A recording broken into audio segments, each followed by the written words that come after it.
Corona संक्रमण को रोकने में वैक्सीन सबसे बड़ा हथियार है। ऐसे में अब स्वास्थ्य मंत्रालय ने कहा है कि प्रेग्नेंट भी वैक्सीन ले सकती हैं। International brands and smartwatches collection with great offers at Minutes to Style, Station Road, Ajmer and opposite सूचना केंद्र Jaipur Road, Ajmer।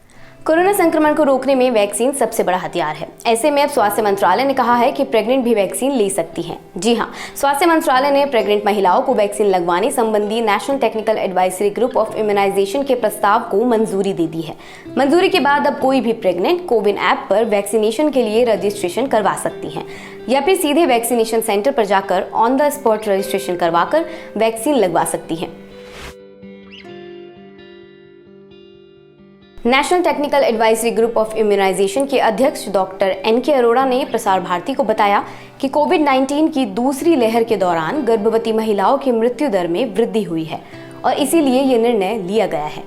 वे कहते हैं कि दूसरी लहर के दौरान ये देखा गया कि कोविड-19 से संक्रमित गर्भवती महिलाओं की मृत्यु दर में पहली लहर की तुलना में 2 से 3 गुना वृद्धि हुई है।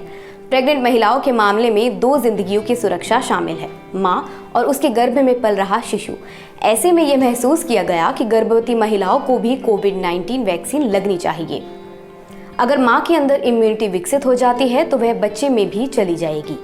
वैक्सीन से मां के शरीर में विकसित रोग प्रतिरोधक क्षमता का असर बच्चे में कम से कम जन्म के समय तक बना रहेगा।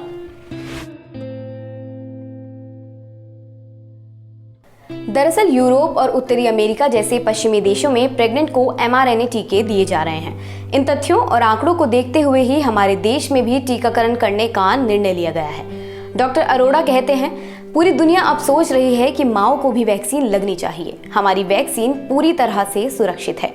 वे आगे कहते हैं कि मैं लोगों को आश्वस्त करना चाहता हूं कि हमारे टीकों में कोई जीवित वायरस नहीं है जो संक्रमण का कारण बन सकता है। इस प्रकार से ऐसा नहीं लगता है कि मां के गर्भ में पल रहे शिशु पर यह टीका कोई बुरा प्रभाव डालेगा।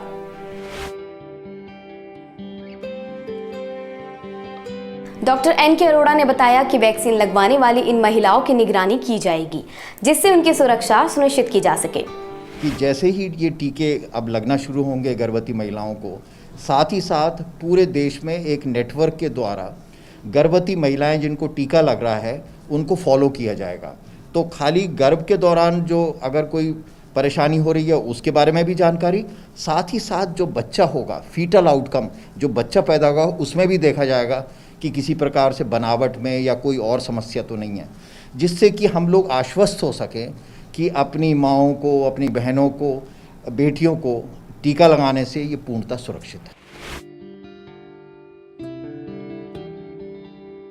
गर्भवती महिलाएं किसी भी समय वैक्सीन लगवा सकती हैं। लिए गए फैसले के अनुसार प्रेगनेंसी का पता लगने के बाद कोविड-19 वैक्सीन किसी भी समय दी जा सकती है।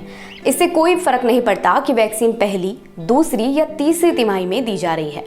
इसके साथ स्वास्थ्य मंत्रालय की गाइडलाइन के अनुसार अगर प्रेगनेंसी के समय किसी को कोरोना हुआ है और वह उससे उबर चुकी हैं, तो वे वैक्सीन के लिए थोड़ा इंतजार कर सकती हैं, लेकिन डिलीवरी के तुरंत बाद उन्हें वैक्सीन लगवा लेनी चाहिए। स्वास्थ्य मंत्रालय ने प्रेग्नेंट के लिए गाइडलाइन भी जारी की है।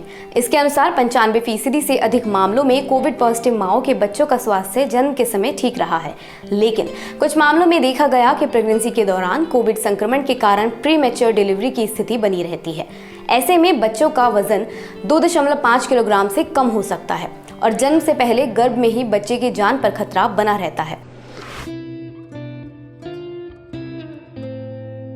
केंद्रीय स्वास्थ्य मंत्रालय के अनुसार जिन प्रेग्नेंट महिलाओं की उम्र 35 साल से ज्यादा है, जिनका वजन भी अधिक है और जिन्हें डायबिटीज या हाई ब्लड प्रेशर की समस्या है, उन्हें कोविड-19 संक्रमण का खतरा दूसरों से अधिक है।